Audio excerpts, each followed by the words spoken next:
atvykusiems. Vakar, lapkričio 5 dieną, būtų sukakę 90 metų žymiam mūsų krašto žmogui, Pranui Tamošaičiui. Galbūt jaunesniai kartai arba šių dienų jauniesiems mūsų krašto gyventojams ši pavardė nedaug ką sako, bet Pranas Tamošaitis tikrai, nepabijosiu pavartoti žargoninio žodžio, išvarė gilę kultūrinę, muzikinę vagą ne tik tai Jurbarko krašto, bet ir visos Lietuvos kultūrinėme gyvenime. Birbynininkas, mokytojas, atlikėjas, profesorius ir daug kitokių visokių prizų laimėtojas, bet apie tai mes šiandien pašnekėsim, apie šį žmogų, nes savo žymius žmonės reikia žinoti. Pageidautina, kad mes bent apie juos išgirstumėme ir sužinotumėme daugiau. Kad šiandien su mumis apie šį žmogų šnekės jie, kurie galbūt daugiau negu ir man teko susidurti, mūsų svečiai, Lietuvos muzikos teatro akademijos docentą, Prano Tamošaičio mokinį, birbynininką, pristatyti Egidijų Ališauską. Ačiū jam už gražią pradžią. Taip pat išgirsime ir paklausysime bendražygio, kompozitoriaus Anatolijaus Lapinsko prisiminimų ir žinoma malonu, labai šiltai teko prieš šį vakarą bendrauti, ruošiantis šiam vakarui su šio žymaus žmogaus dukra Daiva Tamošaitytė. Ji taip pat nenutolusi nuo šios kultūrinės muzikinės sferos, tai kultūrologė, eseistė, taip pasakyčiau, publicistė, pianistė visų pirmiausia. Ir mes juos išklausysime ir tikrai, neabejoju, sužinosime kažką daugiau negu iki šiol žinojome. Ir smagu, kad šią savaitę Lietuva daug kalbėjo apie šviesios atminties maestro, apie Praną Tamošaitį, ir labai šilta laida Zitos Kelmickaitės, turbūt tokias šiltas detalės sudėliojo, jo labai artimas detalės, bet tai turbūt nelabai gražiai užbaigė, kad kiekvienas, kuris duoda, garsina Lietuvą, kuris duoda kažką savo tautą, yra atlieka auksinį darbą. Tai aš taip pat noriu pasidžiaugti, pats šiek tiek esu muzikas, šiek tiek teko groti su žmonėmis, kurie su amžinatilsį Baliu, kuris buvo birbynininkas, kuris tikrai bendravo su Pranu Tamošaičiu, bet turbūt ta birbynė iš tikrųjų yra instrumentas, kuris yra Lietuvos brendas, pavadinčiau taip, kažkaip jisai šiek tiek primirštas. Man labai gaila, kad turėtų būti labiau puoselėjama tą, ką mes turim geriausių. Ir tikrai Pranas Tamošaitis taip puoselėjo, sukūrė iš tikrųjų birbynę pačią kitokią, bet aš manau, kad kažkada žmonės supras vėliau. Bet tam, kad neužmirštų vėliau vertintų, reikia nuolat tą palaikyti, priminti ir žinoti. Todėl labai džiaugiuosi, kad tikrai Kirma Daiva atvyko su žmonėmis ir mes šiandien pasidžiaugsime, parodysime visiems šitą įrašą, po to bus koncertas, taip pat grosim su malonumu kūrinius ir tiesiog gražiai jau, kaip minėsiu, mūsų kraštiečio, Jurbarko krašto žmogaus, kuris turbūt kurį kaip Nemunas, gamta, kūrybai, kuris atidavė savo visą gyvenimą muzikai. Tai linkiu gražių prisiminimų ir gražios šventės. Pradėti norisi nuo vieno siužeto. Aš apie jį šiek tiek po to pakomentuosiu. Pasižiūrėkite.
mums, kaip ieškant savo krašto žmonių ištakų, buvo labai svarbu tiesiog ir įdomu, ir žingeidu surasti tą vietą.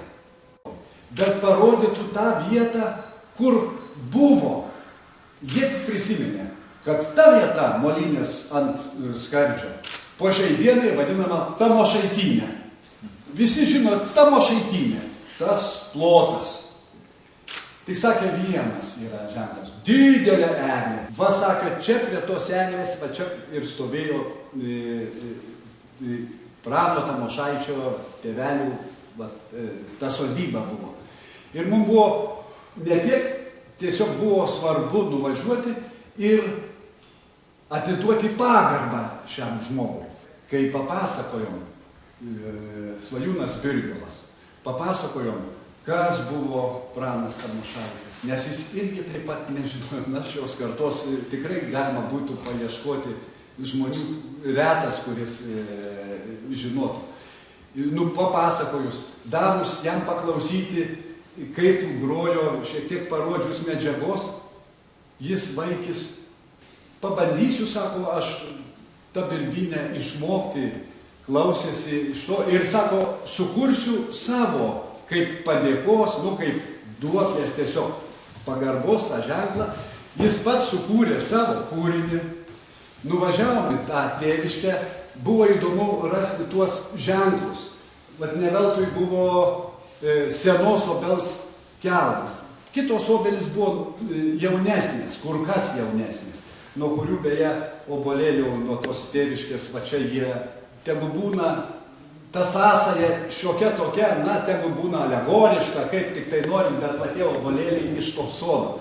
Tai va tas senas kelmas, jau nes obelis matėsi, kad ji kažkur šimtametė, tai panašiai to amžiaus. Aviliai galbūt jau aš irgi abejoju ar tie, bet to kvapo mes tie visi filmavimo grupė, tie, kurie buvom, tikrai pajautėm kažkokį tai tokį nepakartojamą jausmą. Ir tie obuoliai iš tėviškės tėvelio.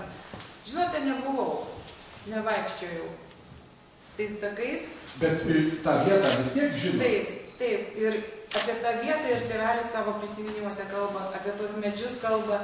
Ir kaip gražu, kad jūs visą tai dabar mums parodėte. Ir perduokite linkėjimus jaunajam talentui. Tikrai labai buvo įdomu paklausyti. Nes, žinot, tai, kas, aišku, patys laimėjimai didžiausi, Prano Tamošaičio išvykus jau prasidėjo visas tas gyvenimas. Bet įdomesnės sąsajos, aišku, jūs vis tiek gimėte, kaip aš suprantu, Vilniuje. Taip, aš Vilniuje. Taip, tai, vat, o tos sąsajos, bet mes nepaliksim to darbo vis tiek ir toliau įdomu, kai pradedi gilintis į bet kokio žmogaus kažkokią tai biografiją, tai labai pasidaro įdomu. Man asmeniškai įdomu buvo, kiek jis buvo susietas su vietiniais žmonėmis. Ir kai pradėjai gilintis, kad tenai grodavo, su kultūros centru ypatingą sąsają turėjo, nes paskiau jau buvo net ir metodistas Jurbarko kultūros namų. Ir grodavo ansamblį. Paskiau žiūrėjau ir šokių ratelį jis suorganizavo. Ir teatre vaidino šitam žymiam dramos būrelyje. Ir grodavo šokiuose su tėveliu. Ir ne tik su tėveliu, ir paskiau. Dar sąsaja su mokytojais. Benediktų Vasiliausku, kuris beje toj laidoje, ką minėjo meras Kelminskaitės, tai visi nuopelnai pirmieji jau lyg, nu gal dėl laiko stokos buvo Jonui Švedui, kad jau ten jis jau mokė, nu be abejo, bet iš atsiminimų matyti, kad pirmas pasiūlė Benediktas Vasiliauskas, tos nes jis nežinojo, kiek pats Pranas Tamošaitis savo knygų įrašo, nu atsiminimuose, kad nežinojo, ką daryti gimnaziją pabaigus. Tai vat ir Benediktas Vasiliauskas mokytojas paprotino, nu, dėl kažkokių tai sako, eiktų geriau tenai mokytis. Tai va ta sąsaja su mūsų žmonėmis yra įdomesnė, bet ne ką, žinau, kad svaresnė, jo indėlis svaresnis yra jau pradėjus, beje, juk ne Birbynė pradėjo.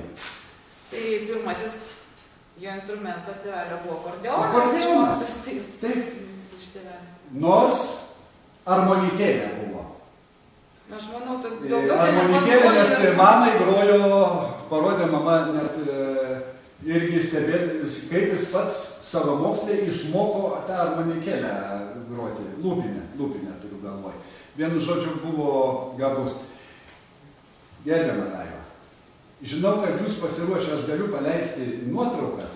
Gal įdomiau būtų iš jūsų išgirsti, jūsų prisiminimus apie tėvelį. Tiek, kiek jums pavyko žinoti, kiek buvo pajusti. Vieną tik tai prieš tai noriu paklausti. Tuose laiduose visi atsiliepdavo, kad jis buvo švelnus, labai geras žmogus, toks besišypsantis, diplomatas, visada geros nuotaikos. Ar su sese gaudavo truputį diržo? Tai labai gerai pradėti nuo tokio įdomaus vaikystės aspekto. Matot, tikrai tėvas buvo labai mylintis. Asmeniškai mus labai sudalė ir lepino, ir visokių lauktuvių atveždavo neregėtų, negirdėtų iš užsienio. Ir auklėje, pavyzdžiui, buvo labai reiklus, bet iš tikrųjų labai geras buvo. Gyvenime mes gavom diržo po vieną kartą gyvenime. Tai mano sesuo, kada sukarpė mamos kailinę kepurę, buvo tikriausiai priežastis. Ir gavo lupti, bet tėvas užsidarė kambarį ir jinai girdėjo, kaip jis juokėsi, nebegalėjo išlaikyti. Reiškia, iš tos komiškos situacijos, tai, sakot, va toks tėvelis ir buvo. Reiškia, net ir griežtavim nelabai išeidavo mums būti. O aš dėl to gavau lupti, bet labai neskaudžiai, kad ilgai užsižaidžiau kieme. Tai viskas. Daugiau mūsų nebardavo ir nelūkdavo. Gerai, tada koks jis buvo? Tai, žodžiu, iš tikrųjų yra daug aspektų. Štai pradžioje mes girdėjom Gidijų atliekant raliavimą, kuris buvo, čia valstybinis, buvo egzaminas, kur grojo Tamošaitis Mocarto obojos koncertas, buvo labai sudėtinga. O pradžioje mes girdėjome Gidijaus atliekamą raliavimą, Juozo Gruodžio ir Jono Švedo Įskarūtę.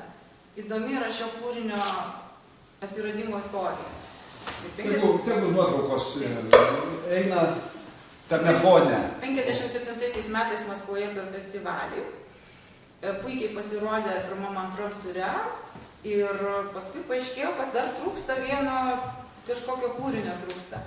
Ir kompozitorius Jonas Švedas parašė čia pats tą melodiją ir padavė Tamošaičiui ir sako, o dabar jau pats čia pridėsi trėlių, foršlaugų, ornamentų ir pagražinimų, kaip tu nori.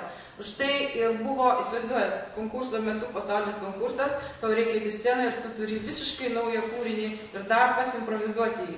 Tai įsivaizduokit, kokio lygio vis dėlto buvo ir parengimas, ir atsakomybė. Ir iš tikrųjų, tėvelis tą kūrinį ir grojo taip raliuodamas, improvizuodamas, kol ilgainiui nusistovėjo galutinis variantas.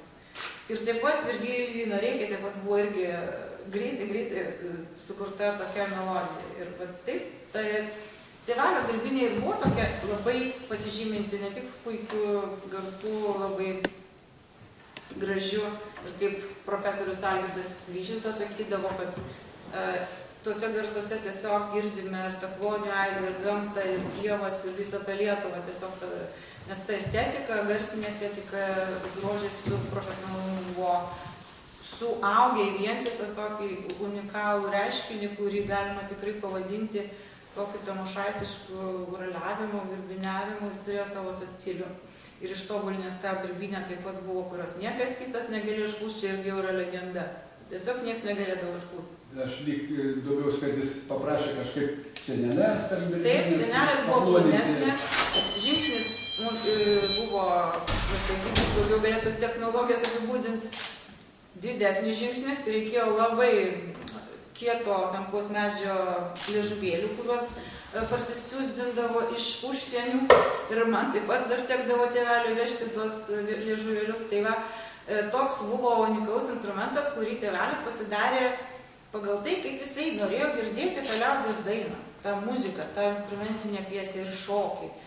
Ir padarė tą instrumentą tokį, kuriuo galėjau groti nuo tyliausio garso iki pačio garsiausio garso, labai didelė amplitudė ir labai didelė buvo tembrų skalė, į ką atkreipdavo dėmesį visi recenzentai. Tai va to pasižymėjo jo tas atlikimas. O sakykime, kai pradėjau mokytis ir pradėjau groti pas Joną Švedą ansamblyje, tai jis vis tiek grojo anuos kūrinius ir grojo tą manierą, kurios buvo. Kada, ar yra aišku, kada jam va tas gimė, kad jis ne taip nori girdėti birbynės garsą? Tai čia tikrai reikėtų grįžti galbūt netgi jūsų tą pirmąjį klausimą, tokį įžanginį apie tą galbūt terpę, iš kurios kilo. Tai tikrai ta močiučių šeima visa buvo nepaprastai muzikali. Mano močiutė Ona, kurią aš vaikystėje girdėjau niuniuojant visą laiką liaudies dainas. Ir ji visą laiką prašydavo tėtuko, kai jisai išmoko groti akordeonu, dainuoti. Ypač mėgo tiesiog pranuk, tai pranuk, vadina pranuku. Pranuks. Dar yra ta tarmė tokia, skirsnemunietiška, man nepaprastai tokia, žinot, dar donelaitiška iš tikrųjų. Šita va tose vietose, kaip žmonės šneka, ir ta dviskaita, ir tie kreipiniai, ir tas sutrumpinimas galūnė yra labai būdingas, labai senoviniai tarmė, kurie išlikusi ir mano močiutė tą tarmę šnekėjo ir kaip dabar pamenu. Tai va. O kodėl jis pasrašė, kad yra žemaitis? Permestas per Nemuną. Tai aš kažkaip ir galvoju, jeigu iš vienos pusės permestas, tai tikrai ne žemaitis. Ar ko nors mes nežinom, ar kitaip suprantam? Gal čia toks juokas, nes aš manyčiau, kad Kirsnemoniškė apskritai yra unikali vietovė su savo vietinė mini, galbūt tarme kažkokia, bet yra labai ilgiausiai lietuviškai išlikęs kraštas. Suprantama, kad su kalba buvo labai savita ir muzikinė pusė, melodinė pusė, tų dainų pusė, be jokios abejonės.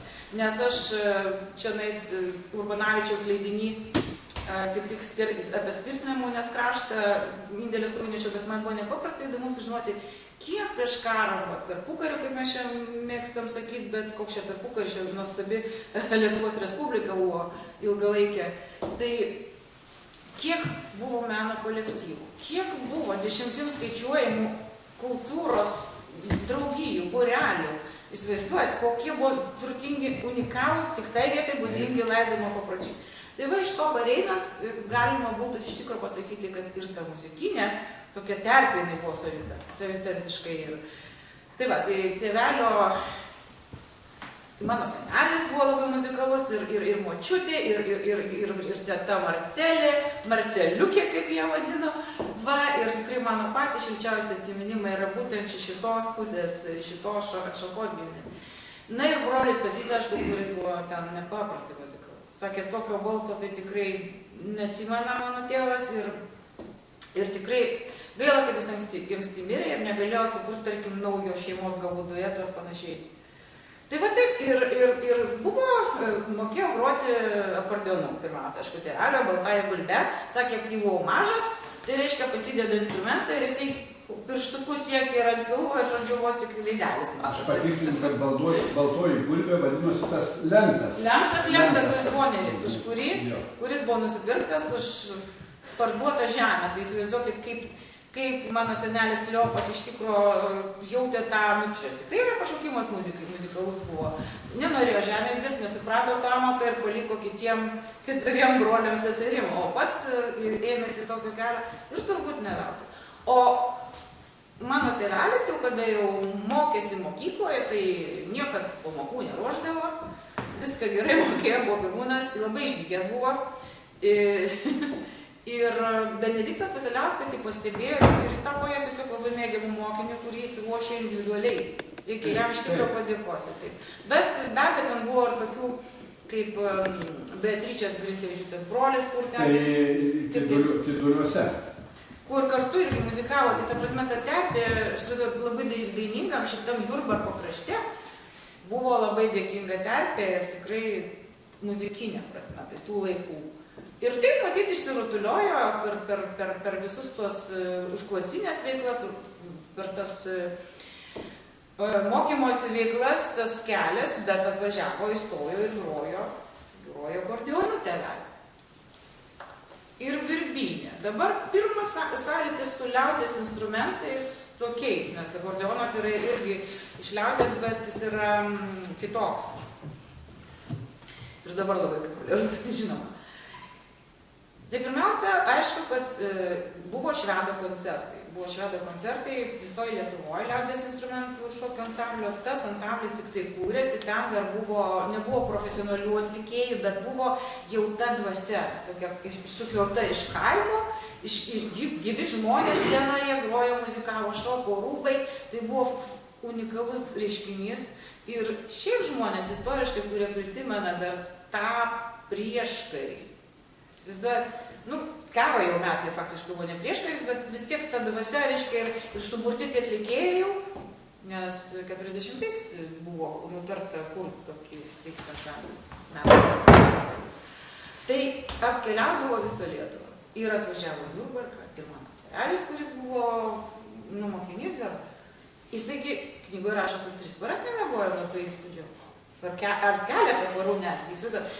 Bet kad šitokį įspūdį darydavo, kad tas tavo užguitas kaimas, žinot, Budžiovinis galbūt ir visai ten niekinamas caro metais, staiga atsiduria prieš tave scenai, prieš tave kalba instrumentais daina, instrumentų rūbų, kaip teatro spektaklis koks. Visuot, tai darydavo visiems didžiulį įspūdį. Kompozitorius Leonas Povilaitis apie tą patį sako, ir turbūt Anatolijus irgi galėtum pritart man. Kokį įspūdį žmonėms darydavo, nes jie suvokdavo, kokia didelė pagarba pasirodo yra mūsų tiem instrumentam piemenų, žinot. Jau tada pats sukūrimas šito ansamblio buvo iššūkis, sakyčiau, ir kad jis buvo gyvas ir toks besirutuliojantis. Tai buvo pirmas kontaktas, o paskui žinoma, kadangi vėlgi mes suprantam, kad karas, pokaris labai sudėtingi laikai, ir matė, kad talentingas vaikas labai ir tiesiog jį nukreipė. Jo mokytojas Benediktas Vasiliauskas į akademiją, reiškia. Ir be abejo, jisai nuvažiavo ir tikėsi grot gal antėlių, gal ką, žodžiu, tik jau ne birbynę, nes labai sunku sakė jam. Bet švedas jį čiupo už pakarpos ir mes iš tikrųjų galime šitoj knygai pamatyti sudėtus jo tekstelius ir žifnelis prisiminimų, kur mano tėvelis, būdamas puikus literatas, nes turėjo nuostabų mokytoją gimnazijai, Titą Dėjų, jau čia jūs istorikai turėtų žinoti, kuris nuostabiai išmokydavo. Gimnazijos literatūrą ir mano, dabar nukrypsiu truputėlį literatūrą, nes tai yra iš tikrųjų labai svarbu. Nes mano tėvas jau iki pradinės mokyklos mokėjo skaityti. Jis pat išmoko ir buvo jau perskaitęs krūvas pinigų. Ir paskui jo iš bibliotekos jau Jurbarke neiškrapštysi vienu žodžiu niekaip. Ir jisai, kai jau per stojamosius, parašė pirmas literatūros darbą ir Vilniuje komisijos nariai klausė, kas jūs mokė lietuvių kalbos?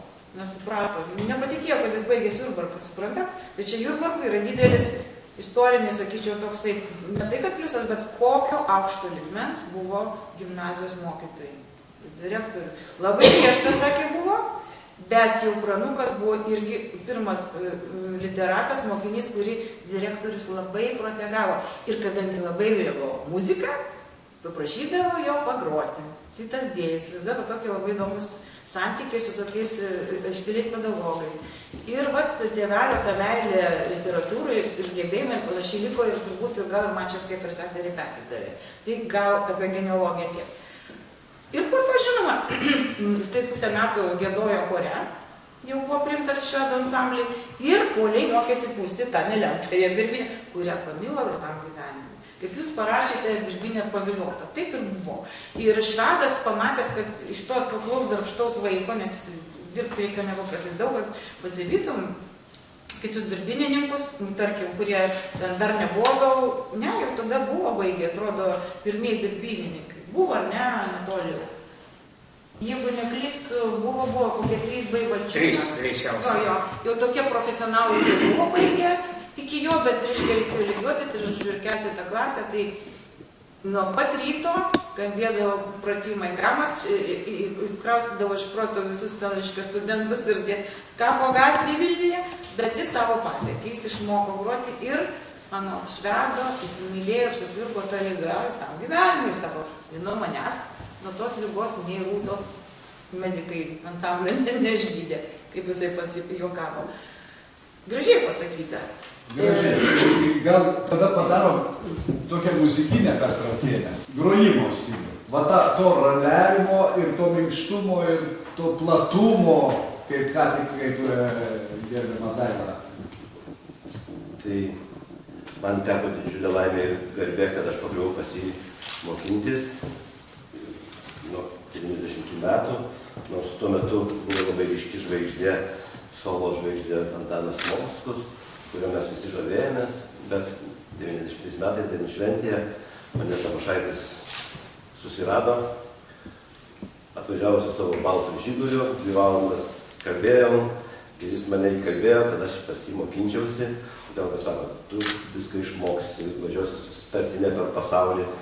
Ir mano jau keli draugai mokėsi pas jį, tai, žodžiu, abejonių jokių nebekilo, kad aš pas jį studentausiu. Ir nuo pirmųjų dienų aš pradėjau groti sutartiniai, pirmo dėbiniai, ir tas legendinis kūrinys, raliavimas, sako, nu dabar tu pagrok tą raliavimą. Aš jau buvau Šiaulių aukštesnėje muzikos mokyklą baigęs. Nu ir aš pagroju. Nu ką, tu labai čia panašiai groji kaip aš, sako. Nu va, štai įvertinimas. Jis sako, aš nieko to nebesakysiu, bet va šitoj vietoj galėtum taip padaryti taip. Tai va, tai specialist pamokos vyko labai, taip sakyčiau, demokratiškai. Jisai atsisėsdavo prie fortepijono, kad jau ten nei vienos natos nebūtų kitos. Žodžiu, pasakydavo visada pastabą, nu į 10-tuką visada. Labai nebrūkdavo savo interpretacijų arba leisdavo muzikuoti, leisdavo programą pačiam pasirinkti. Ir antram kursė jau jis organizavo rečitalius per Lietuvą. Teko groti Kauno filharmonijai, antram kursė jau ir Panevėžio teatre, ir fakultetų salėje. Žodžiu, man pasisekė, kad aš ten pakliuvau.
gauti iš archyvų kažkokias tai medžiagas. Aš nežinau, kas jas tiek saugo ir kas ten tiek paslaptingo turi būti, ar slapto, kad jų išsireikalauti praktiškai neįmanoma. Nes norėjosi tiesiog kelias frazes pamatyti Praną Tamošaitį, bent užfilmuotą, ir bent kad kelis žodžius jis pasakytų, koks jis buvo.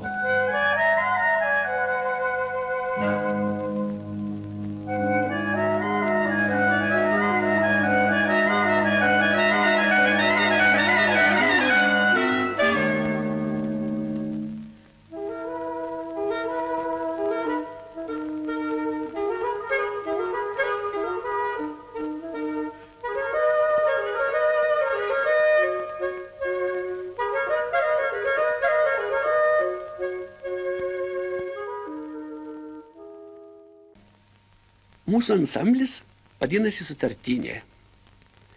Ansamblis koncertuoja jau daugiau kaip 27 metus. O pradžia buvo tokia.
Ir paklausti, kaip sakė, įkūrėjas Sutartinės, buvo to.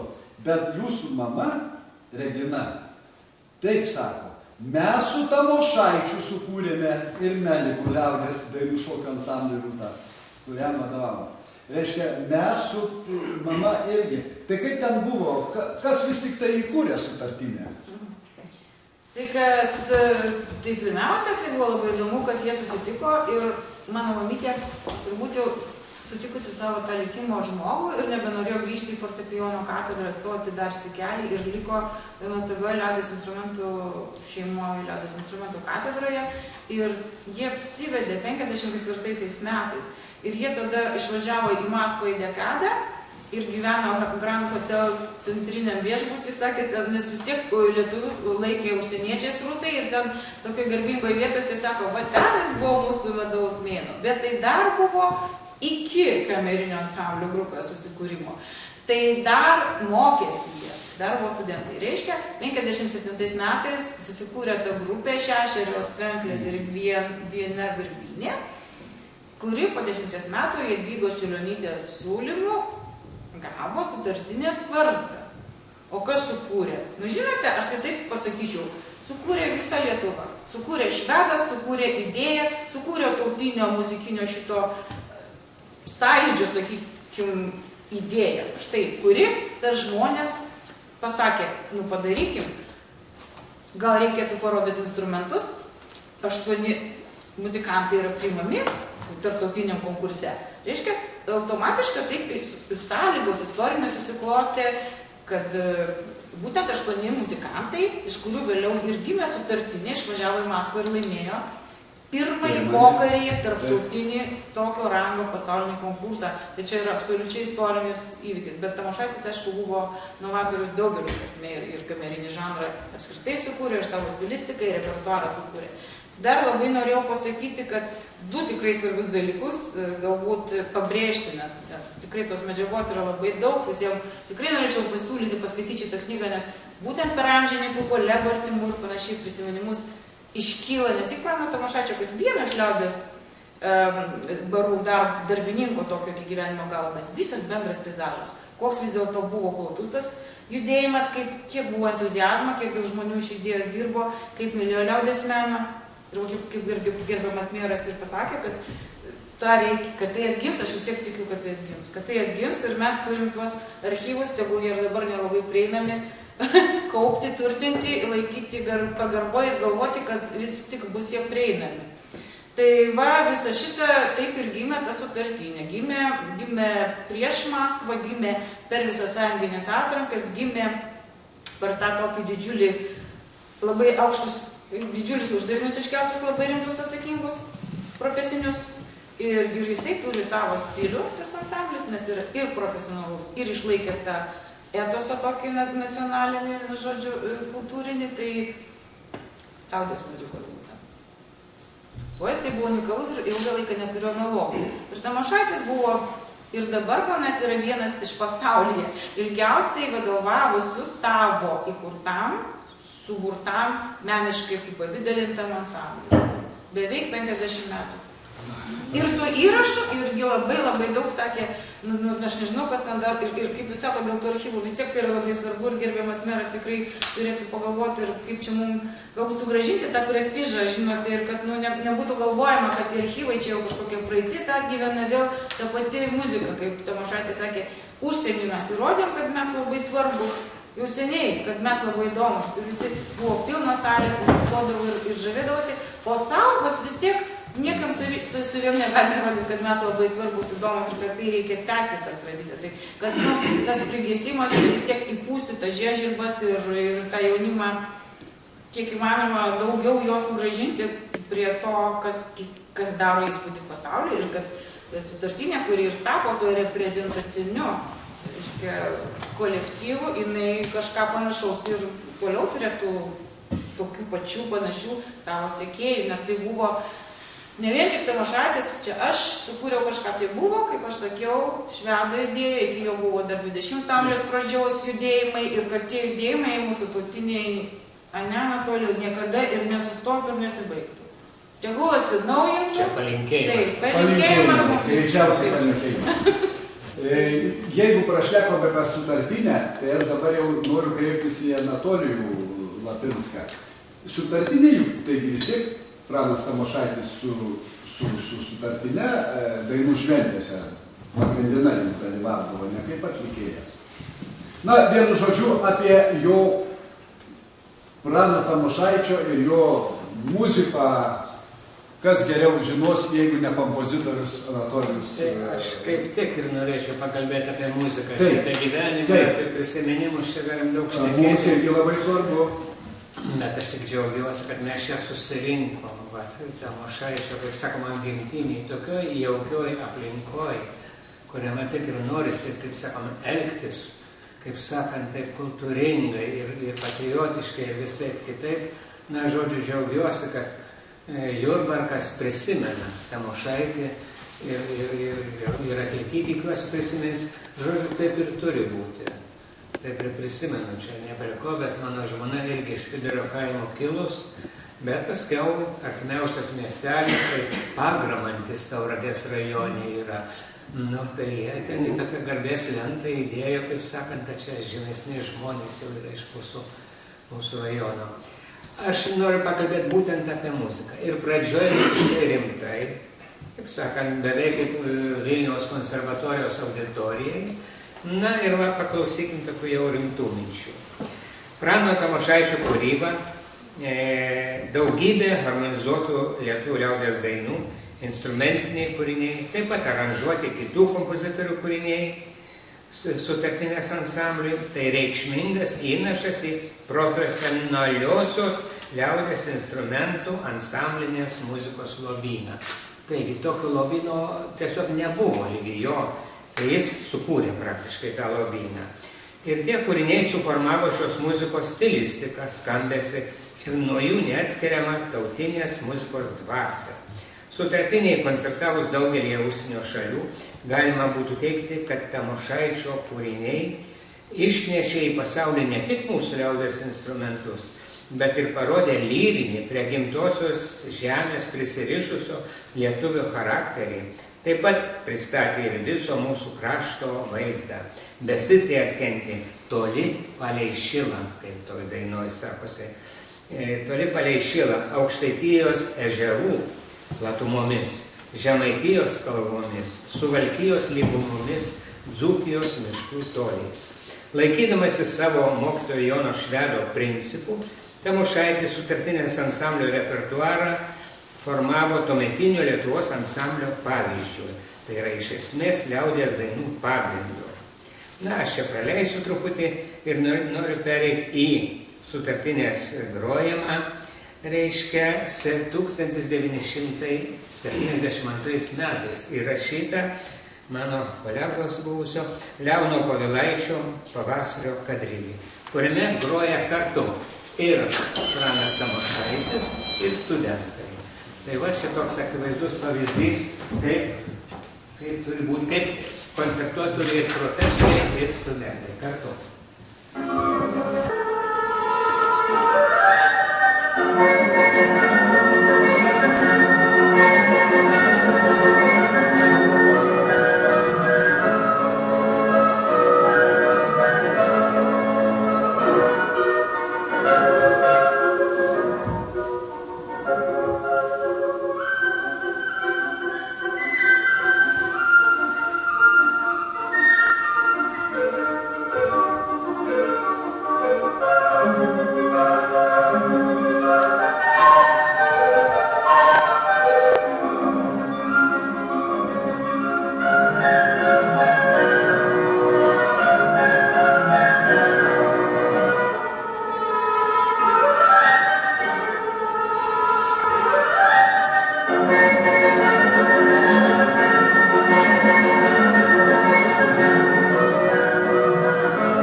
Nuo tolimų 57 metų 20 amžiaus, kai Noreika su sutartinė Maskvoje laimėjo aukso ir sidabro medalius, jis išvarė neįtikėtino platumo vagą visoje Lietuvos muzikinėje kultūroje ir taip pat sutartinės istorijoje.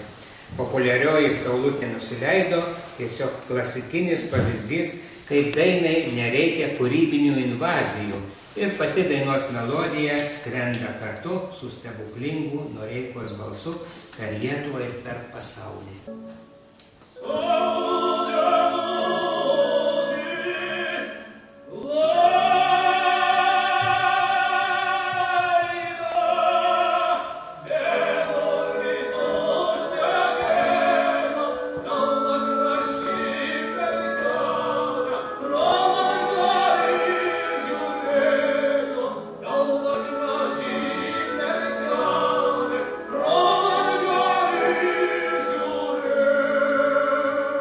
Prano Tamošaičio talentas neapsiribojo vien tik birbynės, savo sutartinės ansamblių. Jis, reiškia, ir kitų populiariosios muzikos žanrų sąjūdis pakvietė jį irgi dalyvauti. Išprašė iš Tamošaičio ir originalios minėtų žanrų kūrybos. Pakviestas būti Kauno liaudies instrumentų kolektyvo Nemunas konsultantų, jis jam sukūrė Nemuniečių polką, kurį nukeliavo ir į 2018 metų Lietuvos dainų šventę, o ir toliau keliauja per Lietuvą. Paklausykime ir pažiūrėkime.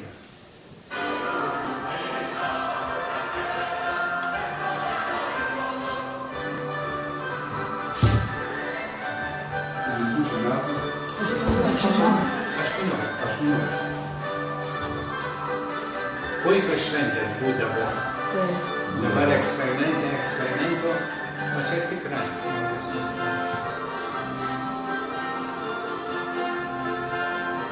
Tai tada aš pratęsiu gal ir toliau. Vis dėlto Valentiną Čepkų norėčiau savo seną draugą parodyti.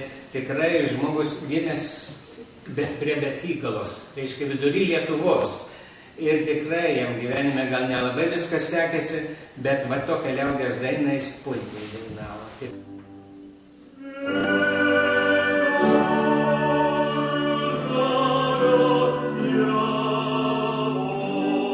Kaip muzikaliai, kiekvieną dainą.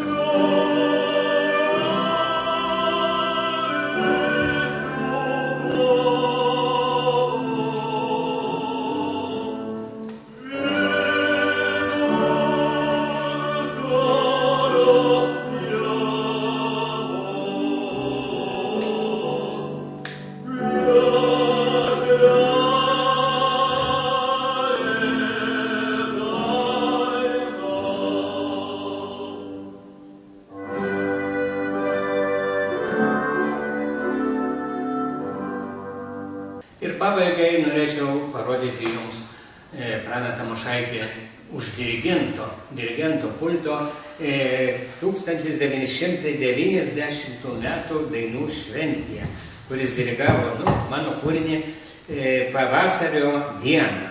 Tai tikrai jo tvirtas mostas tikrai padėjo šiam kūriniui skambėti, susilaukti publikos aplodismentų.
Tokia buvo 90 metų pavasario diena. Ačiū. Tiems, kuriems Prano Tamošaičio vardas yra tik tai vardas ir jie išgirdo pirmą kartą, aš norėčiau paprašyti visų mūsų svečių iš eilės, jeigu tiems, kas žiūrėtų arba kas norėtų sužinoti, o kas Pranas Tamošaitis. Keliais sakiniais. Ką galėtumėte pasakyti, Egidijau, pradėkime nuo jūsų, kas yra Pranas Tamošaitis? Vat tiem, kas nežino, kas jis toks yra, sakytų, o kas jis toks? Greičiausiai, pirmas, kas šauna galva, tai birbinės pradininkas. Lietuvoje? Lietuvoje. Ir kamerinio liaudies instrumentų ansamblio pradininkas greičiausia. Labai geras pedagogas, labai geras vadovas ir vadybininkas. Tais laikais galbūt nebuvo to net žodžio. Ir visi koncertai ir viskas būdavo suorganizuota ir viskas labai tvarkinga, jokių staigmenų niekada nebūdavo.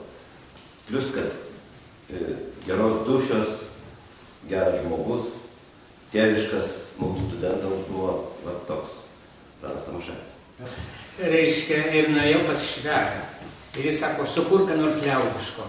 Na, aš iš karto purkštauju, ką jūs, aš modernistas, aš nelendu į kanklės ir birbynės, rašysiu moderniškai. Nu ir, taip sakant, nieks neišliko iš to moderniško gyvenimo. Nu ir ką? Ir reiškia, praėjo daug metų ir pasirodo Tamošaičio. Šita paprasta muzika išliko, o tie visi modernizmai gal ir ne visi išliko.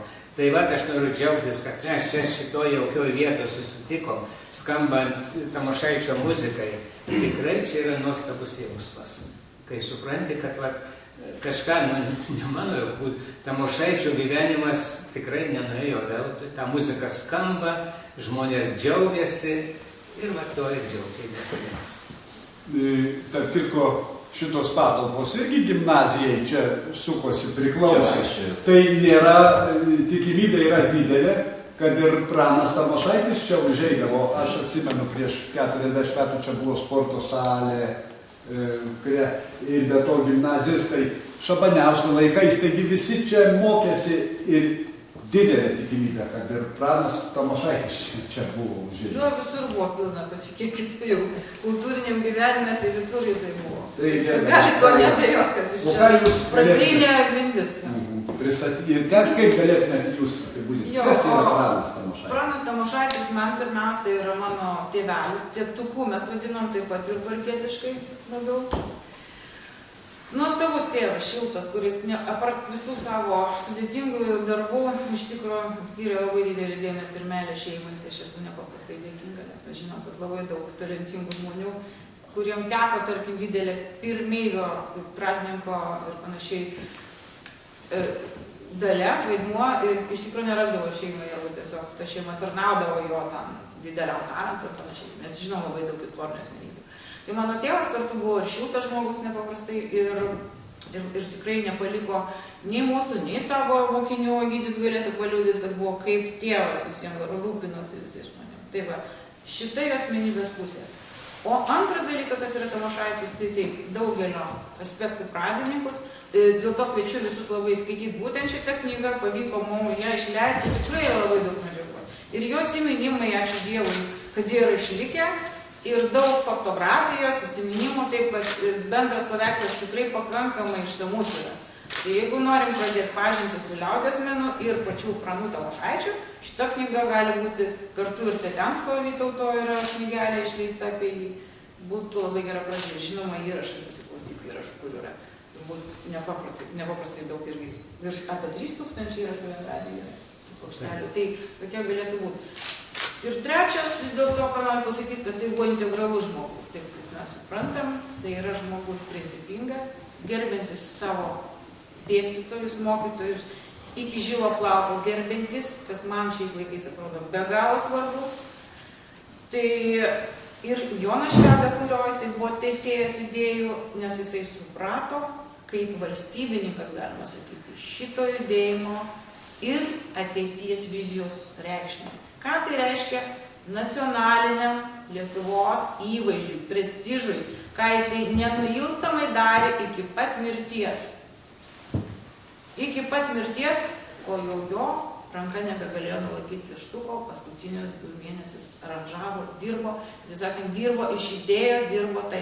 Tokių žmonių, man atrodo, tikrai yra vienetai ir tą sakau ne kaip dukra, o kaip žmogus, kuris per daugelį metų, 14 metų praėjo nuo tėvelio išėjimo, aš matau tą didėjantį, suprantat, nemaštantį, o didėjančią tą reikšmę, kur iš tikrųjų, kadangi tai buvo sukurtas grynuolis etalonas tiesiog ir žanro, ir to įvaizdžio, kad mes turim gerbti ir labai rimtai žiūrėti savo įvaizdį. Ir nepasiduoti to madoms skersvėlių. Tai va, grįžtam, integrali asmenybė. Kaip žmogus, kaip šeima, kaip atlikėjas, kaip mąstytojas, kuris reflektavo ir pats rašė apie tas problemas. Ta problematika kėlė, apie kurią galima būtų labai labai daug kalbėti. Tai va, trumpai ir neišėjo. Labai trumpa. 90 metais, kada taip pat teko paklusti batutui maestro, tai kada mes mokėmės kompozitoriaus Lapinsko kūrinį, mes keiksnojom iš tikrųjų jį. Nes tikrai buvo sudėtingas kūrinys. Bet pranas Tamošaitis labai gražiai, mes tada suvokėm, kaip jisai tą sudėtingą kūrinį, didžiuliai auditorijai, jis taip gražiai sudėliojo, kad mums buvo lengva groti. Tai aš dabar tą buvo užmiršęs, labai gerai prisimenu, tai buvo 30 metai. Tai tikrai niekad negalvojo, kad teks taip po to, po kurio laiko 30 metų švęsti ir taip gražiai paminėti. Tai noriu padėkoti ir taip tokią nedidelę, bet primenančią Gilbarką dovanėlę. Tai